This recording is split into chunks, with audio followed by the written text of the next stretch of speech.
இன்றைக்கி செவ்வாய்க்கிழமை ஈவினிங் நான் ஃப்ரெஞ்ச் ஃப்ரைஸ் செய்கிறதுக்காக கட் பண்ணி வச்சுருக்கேன். நம்ம வாங்கின ஃப்ரெஞ்ச் ஃப்ரைஸ் கட்டரை வச்சு தான் அதை கட் பண்ணியிருக்கோம். அதிரனுக்காக செஞ்சு கொடுக்க போகிறோம். பிகாஸ் அவனுக்கு ரொம்ப ரொம்ப பிடிக்கும். நான் செஞ்சுட்டு இருக்கும் போதே அம்மா தாத்தா தான்னு வந்து கேட்க ஆரம்பிச்சிட்டான். ஸோ அவனுக்காக செய்ய போகிறோம். இப்போ ஒரு சின்ன டிப்பு, நம்ம இந்த மாதிரி சின்ன கடாய் யூஸ் பண்ணும்போது அதோட ஹேண்டில் வந்து சரிஞ்சுக்கிட்டே வந்துடும். நான் இப்போ வீடியோவில் காட்டுற மாதிரி இப்படி வந்துகிட்டே இருக்கும். அது ரொம்ப கஷ்டமாக இருக்கும் இல்லையா?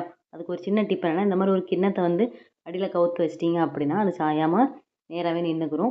நம்ம இப்போ பொரிக்க ஆரம்பிச்சாச்சு. 2 தடவை பொரிக்கணும். நான் இப்போ பொரிச்சு எடுத்துட்டேன்.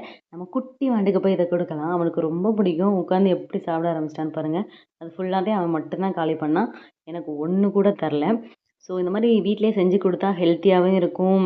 நம்ம பயப்படாமல் கொடுக்கலாம். ஸோ அதனால் கொடுத்துட்டேன். மாவுக்கு ஊற போட்டிருந்தேன். மாவு ஆட்டை போட்டாச்சு.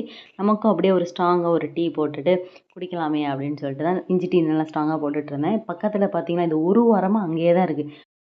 நமக்கும் டீ ரெடி ஆகிடுச்சு. குடிச்சிட்டே நம்ம ஜாலியாக என்ஜாய் பண்ணலாம். மறக்காமல் சப்ஸ்கிரைப்